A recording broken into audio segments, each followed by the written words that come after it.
bersama-sama, mulai dari pengertian, pengaruh, manfaat, dan hal yang perlu dihindari. So, jangan lupa ditonton serta disimak sampai habis ya.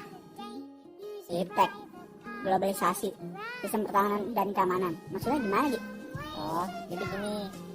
Ilmu pengetahuan dan teknologi atau biasanya disebut dengan iptek merupakan ilmu pengetahuan yang mempelajari keterampilan alat hingga metode pengolahan.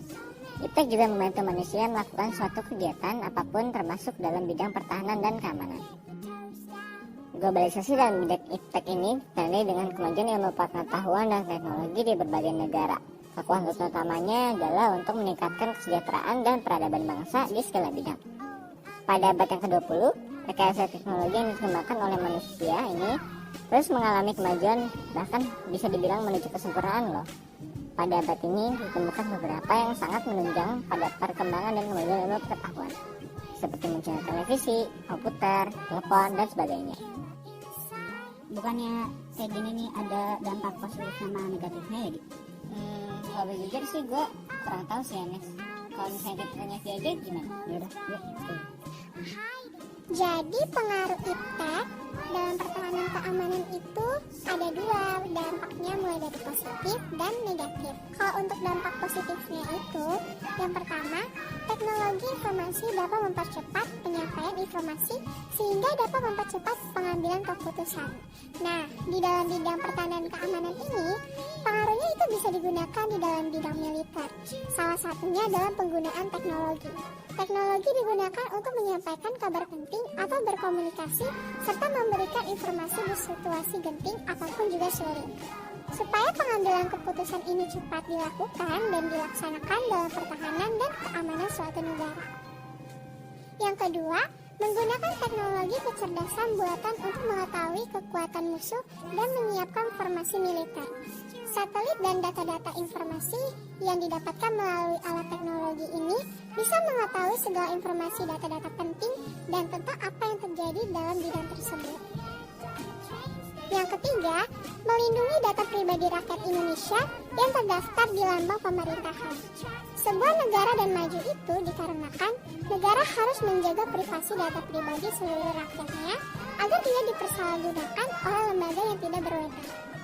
Yang keempat, mencegah serangan cyber yang memecah kesatuan dan persatuan Indonesia. Biasanya nih, sering banyak ditemukan atau hal pertama kali masalah pertahanan keamanan ini muncul dari serangan cyber yang dimana-mana datanya itu sudah diambil serta didapatkan oleh negara itu, lalu disimpan dalam suatu teknologi.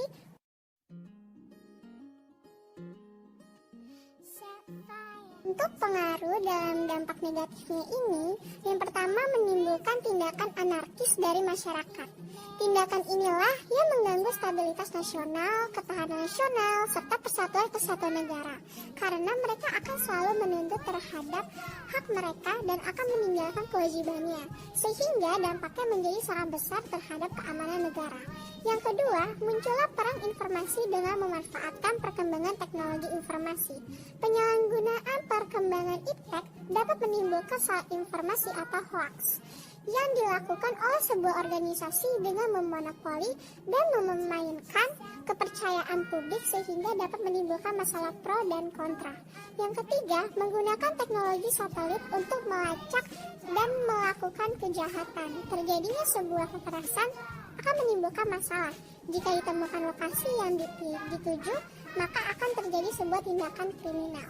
Dan yang terakhir itu yang keempat, penggunaan teknologi dalam senjata pemusnah massal seperti senjata biologis maupun nuklir, yang dimana dikhawatirkan akan menjadi ancaman dan hal tersebut bisa membuat satu negara mengalami kehancuran karena penggunaan dampak senjata tersebut yang sangat merugikan. Itulah pengaruh dampak positif serta negatifnya. Kalau dibilang kita sudah paham dari penjelasan di atas, mungkin kita dapat lebih mengerti lagi dengan manfaatnya. Emang manfaatnya apa? Yang akan aku bahas itu baik secara umum dan dalam bidang pertahanan dan keamanan. Untuk manfaat iptek secara umum yaitu 1. Memberi kesempatan pada manusia untuk mengajar masalah sosial seperti etika, estetika, pendidikan, dan keadilan, untuk menciptakan budaya dan untuk memperbaiki kondisi manusia. Yang kedua, mempermudah komunikasi. Yang ketiga, waktu yang digunakan lebih efisien. Yang keempat, dapat membawa manusia ke zaman yang lebih maju dan modern. Kalau untuk manfaat kemajuan iptek di bidang pertahanan itu ada 5. 1. Peningkatan akurasi dan keandalan teknologi persenjataan dengan rekayasa, hardware, dan software. Yang kedua, teknologi informasi dapat mempercepat penyampaian informasi sehingga dapat mempercepat pengambilan keputusan. Yang ketiga, memperoleh personal militer yang mempunyai rekrutmen berbasis teknologi informasi. Yang keempat, penggunaan program kecerdasan buatan untuk menstimulasikan formasi dan kekuatan musuh memungkinkan serangan menjadi efektif dengan tingkat keberhasilan yang cukup tinggi. Yang terakhir, mencegah terjadinya serangan-serangan dari pihak-pihak yang ingin memecah kesatuan Indonesia dan memecah belah yang menjadi perbedaan dalam kehidupan bernegara dengan media informasi, contohnya internet. Kira-kira apa yang perlu dilakukan supaya nggak terjadi penyalahgunaan iptek ya? Padahal kemajuan iptek semula bertujuan untuk mempermudah pekerjaan manusia, tapi kenyataannya teknologi telah menimbulkan banyak kesetaraan dan ketakutan baru bagi manusia. Terus, apa yang perlu kita lakuin ya? Nah, kita perlu waspada juga akan hal-hal ini. Dan yang harus kita lakukan itu, yang pertama, gunakan teknologi informasi sesuai dengan tujuannya. Jangan membuat masalah dalam penggunaan iptek. Yang kedua, jika masih di bawah umur, mintalah pendampingan orang tua. Yang ketiga, pilih informasi yang memiliki sumber yang jelas dan diketahui kebenarannya agar tidak ada kesalahan informasi. Yang keempat, jauhi situs-situs yang tidak bermanfaat.